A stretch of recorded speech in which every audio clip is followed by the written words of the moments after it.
June 28, 1942. In the parched fields near the city of Kursk at 10 a.m., the stillness of the Russian morning was obliterated by the roar of 2,000 German aircraft and the thunder of a massive artillery barrage.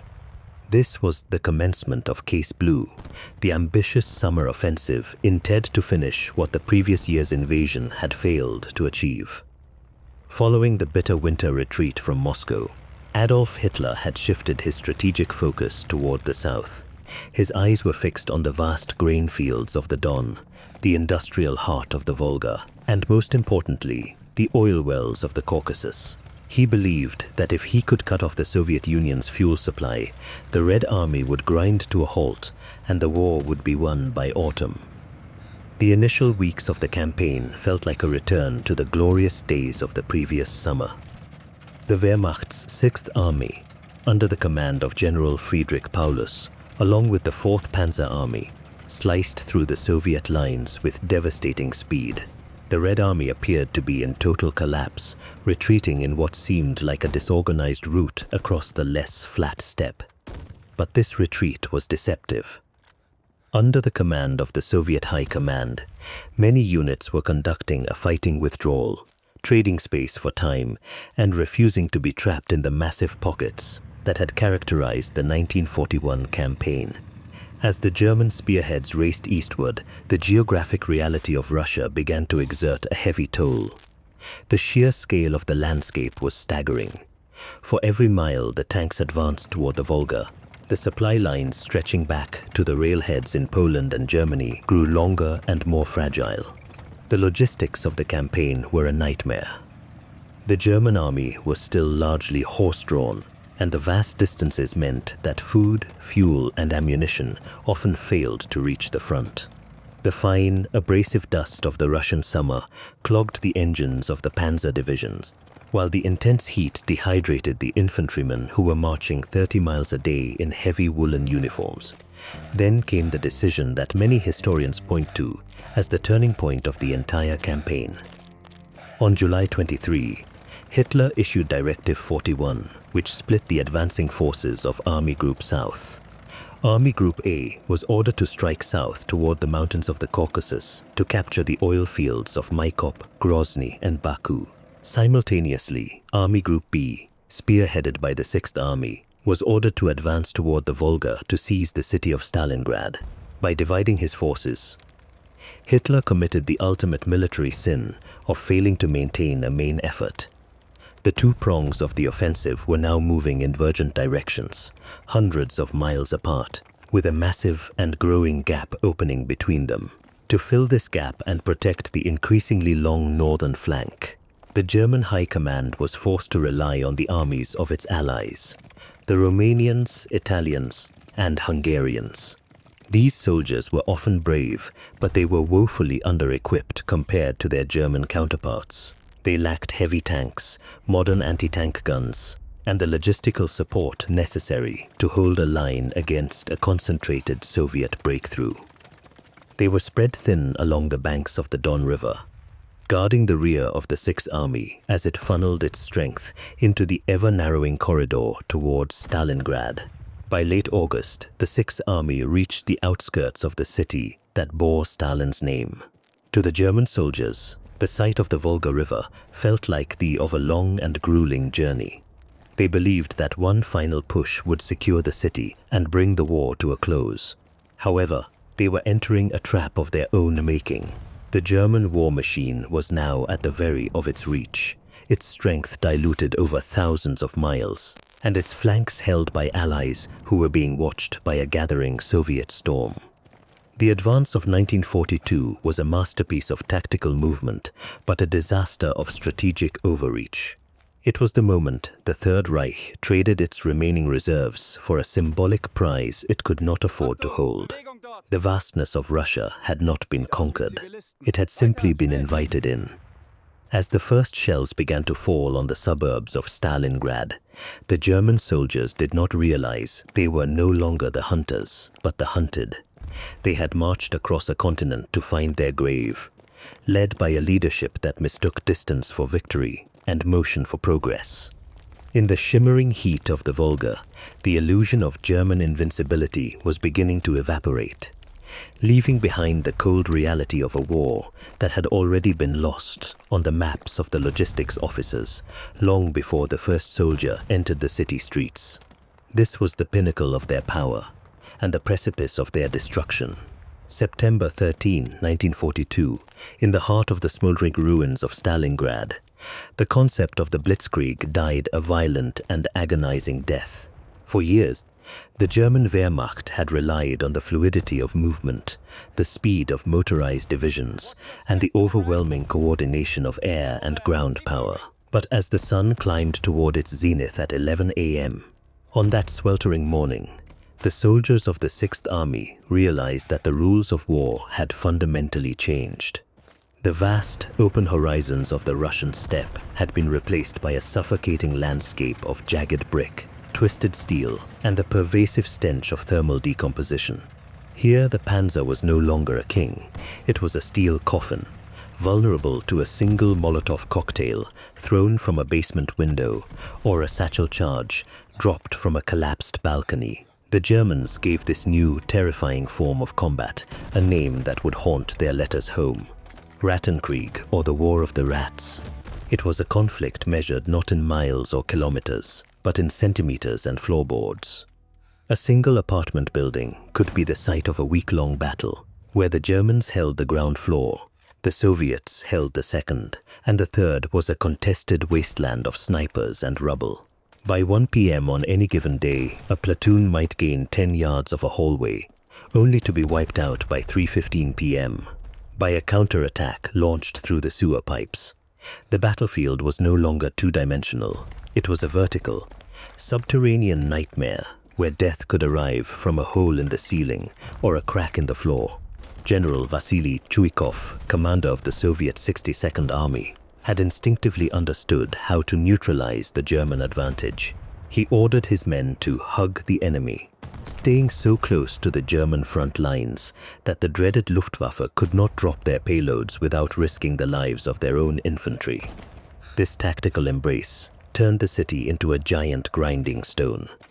By 5 p.m., as the dust of collapsed factories choked the air, the German infantryman found himself stripped of his technological superiority. He was reduced to the most primitive form of warfare: the knife, the sharpened spade, and the submachine gun fired at point-blank range in the dark. The stalling of the Blitzkrieg was not merely a tactical failure, but a psychological collapse. The German soldier had been told he was a member of a master race, an unstoppable force of modernity.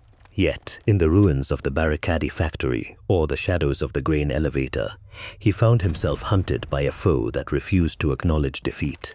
The Soviets were no longer a disorganized mass to be swept aside. They were ghosts in the machinery, appearing out of the dust to strike and vanishing back into the labyrinth. At 9 p.m., as the freezing wind began to whip off the Volga, the sound of Russian loudspeakers playing funeral marches or ticking clocks would drift across the no-man's land, a chilling reminder that for the invaders, time was running out. As the weeks bled into months, the German 6th Army became a shadow of the force that had crossed the border in June. Their uniforms were shredded, their boots worn through, and their spirits crushed by the realization that they were no longer conquering a city, but were being swallowed by it. The ruins of Stalingrad acted as a physical manifestation of the war's shifting tide. Every shattered chimney and scorched wall stood as a monument to the urence of a people who had decided that there was no land for them behind the Volga. The German machine, built for the sprint, was now trapped in a marathon of exhaustion it was never designed to win.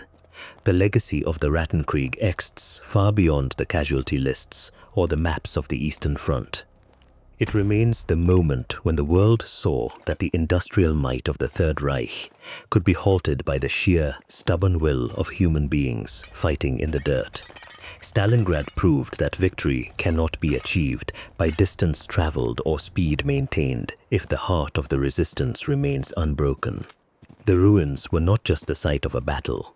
They were the graveyard of an ideology that mistook mechanical efficiency for destiny. The stones of Stalingrad did more than stop the German army. They shattered the myth of invincibility, leaving behind a cold, hard truth that would echo through the remaining years of the war. That a conqueror who cannot hold a single street corner has already lost the world. The silence that eventually fell over the city was not the peace of a victor, but the heavy, suffocating weight of a tragedy that had only just begun to reveal its true cost to the soul of a continent. November 19, 1942, on the vast, frozen plains northwest of Stalingrad. The morning mist is thick, swallowing the horizon, but the silence is about to be shattered by a sound that will haunt the German army for the rest of time. At 7:20 a.m., thousands of Soviet guns open fire in a thunderous overture. This is not the desperate, localized defense of a city block. This is the roar of a superpower that has finally gathered its strength. For months, the Soviet High Command, led by men like Georgy Zhukov and Alexander Vasilevsky, had been quietly funneling over 1 million men, 1,500 tanks, and 13,000 artillery pieces into the flanks of the German salient. While the German Sixth Army threw its strength against the ruins of the city, the Soviets were looking far beyond the rubble. They understood a fundamental weakness that the German High Command had arrogantly ignored. The flanks of the mighty Sixth Army were held not by seasoned German panzer divisions, but by poorly equipped Romanian, Italian, and Hungarian troops. These men were spread thin, lacking sufficient anti-tank weaponry and the will to die for a cause that was not their own. When the Soviet shells begin to fall, the Romanian Third Army simply disintegrates under the weight of the steel rain. By 9 a.m., the front lines are a chaotic mess of retreating men and burning debris. The Soviet T-34 tanks, painted white to bale with the snow, crash through the defenses like a tidal wave. They are not interested in stopping to clear trenches. Their objective is distance and speed. They are driving for the rear. The next day, on November 20, 1942, the southern arm of the pincer launches its assault from the Sapa Lakes. The Romanian Fourth Army fares no better, folding under the weight of an iron fist they were never prepared to meet. By the afternoon, the German command realizes that this is not a local counter-attack. It is a strategic envelopment of a scale never before seen in the history of modern warfare. At the headquarters of General Friedrich Paulus, the reports coming in are surreal and increasingly panicked. His army, the most powerful force in the German military, is being cut off from its supply lines and its safety. On November 23, 1942, at approximately 4 p.m., the two Soviet pincers meet at the bridge near Kalak. The Soviet soldiers from the north and south embrace, cheering and firing their rifles into the air in a moment of pure, unadulterated triumph. The circle is closed. In just 4 days, nearly 300,000 German and Axis soldiers have been trapped in a pocket that the Germans will come to call the Kessel or the Cauldron. Inside the pocket, the realization of the trap sets in with a terrifying chill that matches the plunging temperatures. Paulus requests permission to break out immediately, while his fuel and ammunition still allow for a mobile battle. But in East Prussia, at the Wolf's Lair, Adolf Hitler refuses to face the reality of the disaster. He orders the Sixth Army to stand fast, declaring Stalingrad a fortress. He is convinced by Hermann Göring that the Luftwaffe can supply the army from the air, a promise that is physically impossible to keep. The Sixth Army, once the tip of the spear that was meant to conquer the East, is now a prisoner of its own hubris. This moment marks the point where the momentum of the Second World War shifts irrevocably. The hunters have become the hunted. The vast distances of Russia, which the Germans had viewed as a playground for their blitzkrieg, have turned into a set of iron bars.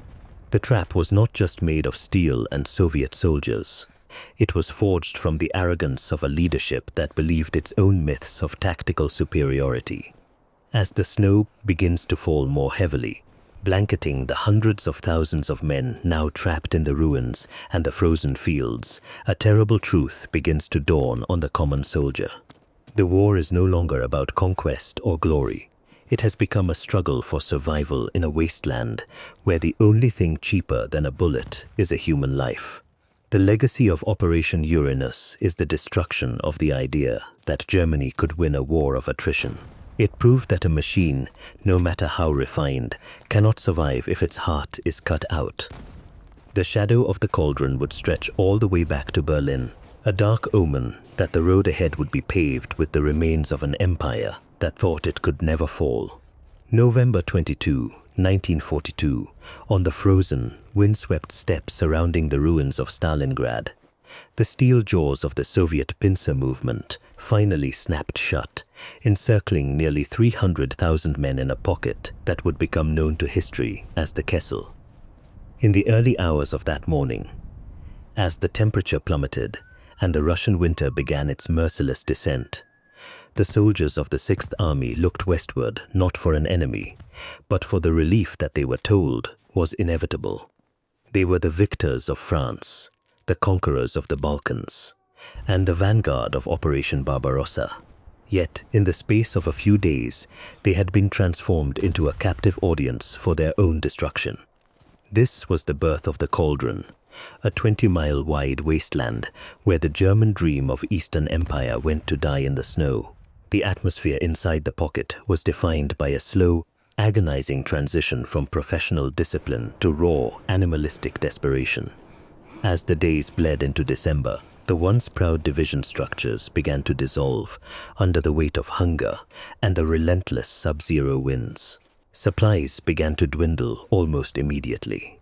The promise made by Hermann Göring, the chief of the Luftwaffe, that his air force could fly in the 500 tons of food and fuel required daily to sustain the army, was exposed as a hollow fantasy within 48 hours.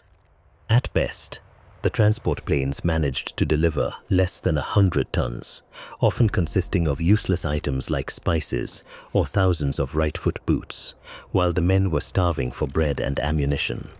By 6 a.m. every morning, thousands of hollow-eyed soldiers would gather at the makeshift airfields of Pitomnik and Gumrak, scanning the grey skies for the Ju-52 transport planes that represented their only umbilical cord to the outside world. The Kessel experience was not just a battle of bullets, but a battle of the soul. Men huddled in shallow holes dug into the permafrost, sharing the warmth of their dying comrades because there was no timber left to burn.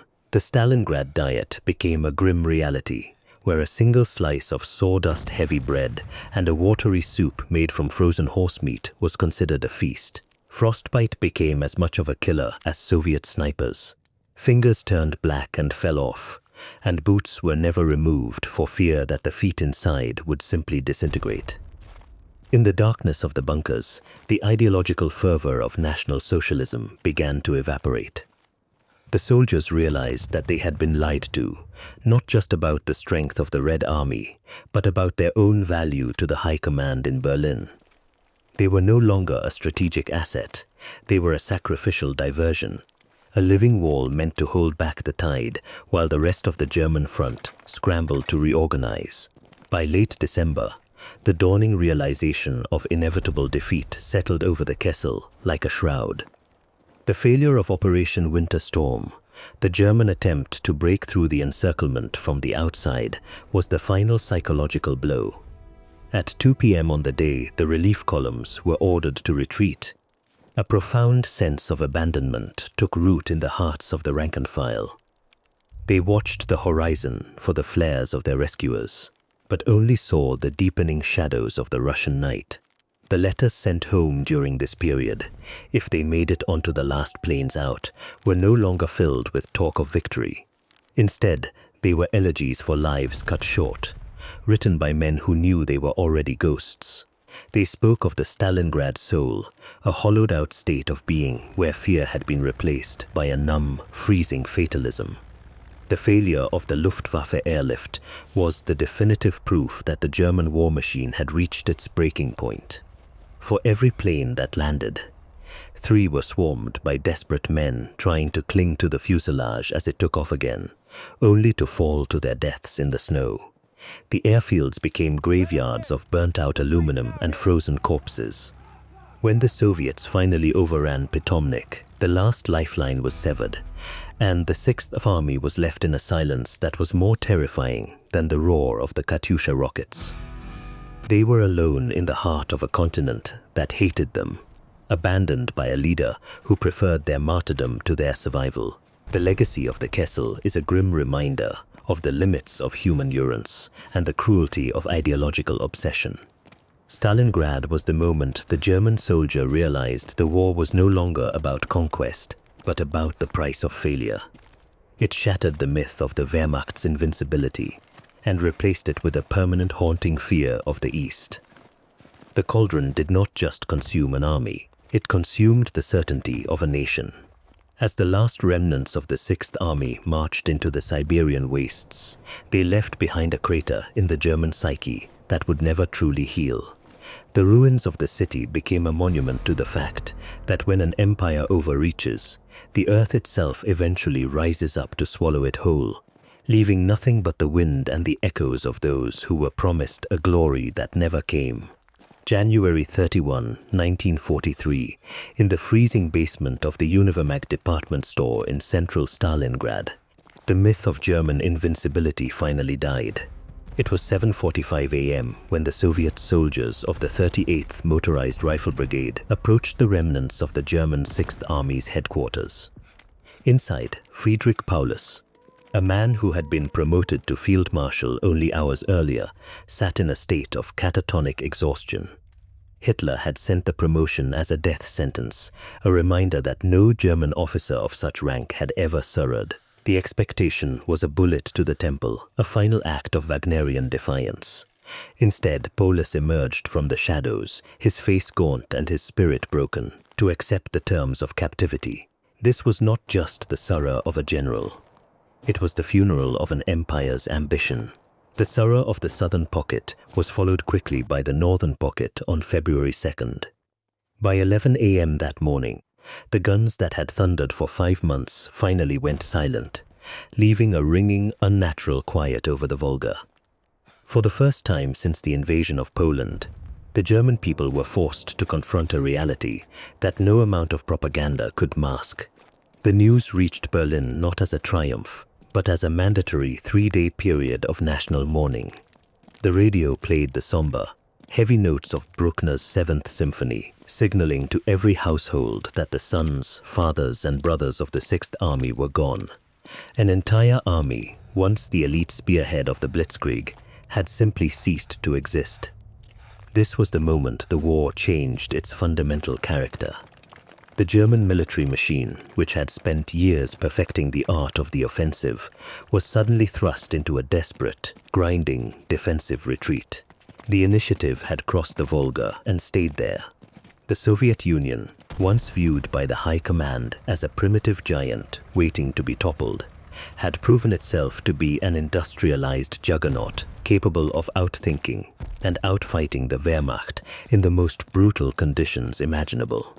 The transition from the glory of the 1942 summer offensive to the bleak reality of 1943 was a psychological cliff from which the German military never recovered. The operational freedom they once enjoyed was replaced by a frantic plugging of holes in a line that was perpetually crumbling. As the 91,000 survivors of the Sixth Army were herded into long, miserable columns to begin their march into the Soviet interior, the scale of the human tragedy became clear. These men were walking skeletons, plagued by typhus, frostbite, and the hollow ache of starvation.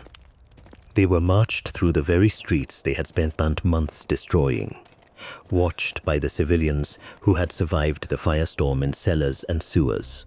For most of these prisoners, the march would be their final act.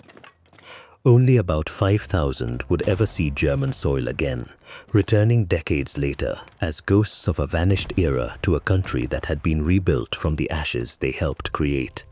The loss was so total that it created a vacuum in the German line that could only be filled by stripping other fronts, weakening the Reich everywhere at once. Stalingrad remains the ultimate testament to the perils of ideological hubris. It was the place where the map of the world was redrawn in blood and rubble. The city was no longer just a dot on a strategic objective. It became a symbol of the turning tide, the high water mark of a regime that believed its will could overcome reality. When Paulus stepped out of that basement, he was not just walking into a prisoner of war camp. He was leading his nation into the long sunset of its power. The arrogance of the 1941 invasion had been replaced by a cold, sharpening fear of what was coming from the east. The legacy of this collapse is found in the silence of the mass graves that still sit beneath the modern city of Volgograd.